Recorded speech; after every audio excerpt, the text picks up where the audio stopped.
一条可爱的毛毛虫本来在愉快的玩耍，突然被一个恶汉抓起来要把它吃掉。就在它马上要被吃掉的一刻，恶汉听到了猪叫声，他抬头一看，真的是猪，终于是有肉吃了。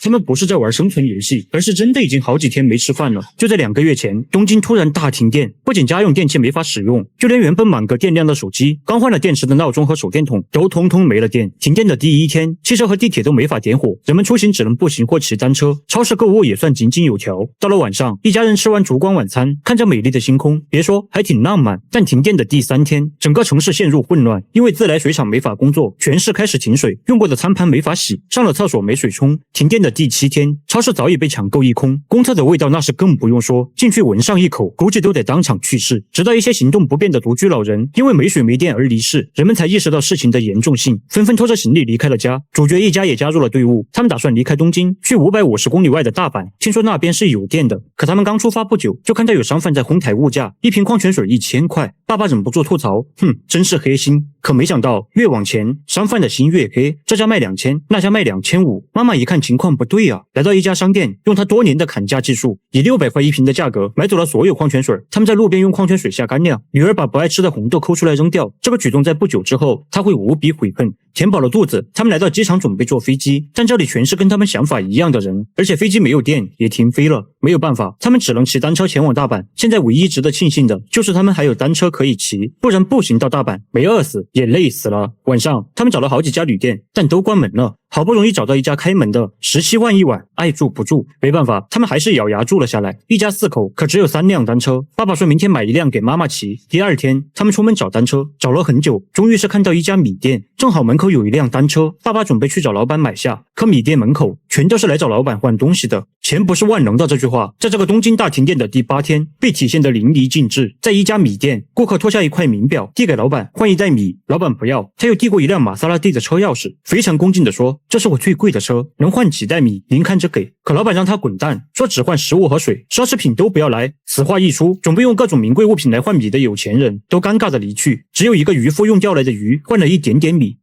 这时，主角爸妈走进来，爸爸掏出钱想买他门口的单车，这把老板气的，现在钞票跟废纸有什么区别？准备赶他们走。妈妈赶紧拿出1瓶矿泉水和2瓶酒，老板顿时眼睛放光。就这样，他们换到了1辆单车和1袋大米，一家4口终于是凑齐了4辆单车，欢快的向大阪的方向出发。他们跟着地图上了高速，眼前的景象无比壮观，高速上全是逃出城的人，绝大部分人都只能拖着行李箱步行。他们在人群中骑行穿梭，做梦都想不到单车也可以骑出劳斯莱斯的感觉。傍晚，高速服务区可不像城里的旅店，没有房间，更没有床，人们只能在草地上度过一晚。看到他们有矿泉水，快2天没有喝水的路人向他们讨点水喝。爸爸撒了个谎，说他们也只剩最后1瓶了，边说还边用衣服去挡水。一旁的妈妈心里很是过意不去，但这也是无奈之举。深夜，被冻醒的儿子发现有人在偷他们的水，他追过去，捡起木棍打算教训一下这个小偷，可走近一看，才发现这人偷水只不过是想给婴儿冲一杯奶粉。他缓缓地放下了木棍。天亮了，他们继续出发。这里有一个隧道，4个盲人老太太坐在隧道入口。一个老太说道，给我们1瓶水就可以带1个人过隧道，不然啊，这个隧道你们可过不去。盲人带路，一家人差点没笑出声。他们根本没有搭理老太太，直接往隧道走去。可进入隧道越深，里面就越黑。很快，他们就完全看不见了，一不小心就会撞到停在里面的车，还会踩到一些不知道是什么软绵绵的东西，太可怕了。他们赶紧掉头回去用水支付工钱，在盲人老太太牵着过了隧道。就这样骑行了几天，一家人来到一条小溪边，这已经是停电的第16天了。他们的干粮和水已经快吃完了。这时的他们还没体会到饥饿和口渴，竟然认为小溪的水太脏，只能用来洗衣服，不能喝。等晒干了衣服，他们继续上路，但突然狂风大作，天上下起了暴雨。一家人躲到桥墩下，留下单车和行李在风雨中飘摇。许久之后，雨过天晴，刚洗的衣服脏了，火柴湿了，仅剩的一些大米也全都洒了。爸爸本想捡起来，但捧着脏不拉几的大米，他又嫌弃的丢掉。看着满目疮痍，爸爸急火攻心，晕了过去。妈妈只能留下来照顾爸爸。姐弟俩前往附近的一个小镇寻找生活物资。他们找到一家超市，但可想而知，能用上的东西早就没了。好在有一大堆猫粮罐头没有被拿走。儿子也找到了电瓶水，他知道这里面是蒸馏水，完全是可以喝的。有了吃的喝的，等爸爸恢复了精神，他们继续向大阪出发。东京大停电已经过去了43天，一家人终于是到了大阪。可这里并不像传闻那样有电，现在这幅景象跟东京没什么两样，也就是说，并不是东京大停电，而是全球大停电。他们来到一个水族馆的门口，看到工作人员把观赏鱼捞出来，免费发给排队的人吃。好久没有吃肉的他们开心极了，乖乖的跑到后面排队。可轮到他们时，刚好发完。爸爸跪下来求他们再给点，但没有了，别人也变不出来呀。几人人开始讨论大阪是不能待了。好在他们还有猫粮和蒸馏水，现在唯一的退路就是到海边去找孩子的外公，那里不需要电一样可以生活。说走就走，一转眼距离停电已经过去了67天，猫粮已经在2天前吃完了。他们又累又饿，爸爸看到一只正在玩耍的毛毛虫，忍不住抓起来要吃掉。突然他听到一声猪叫，是猪，真的是猪。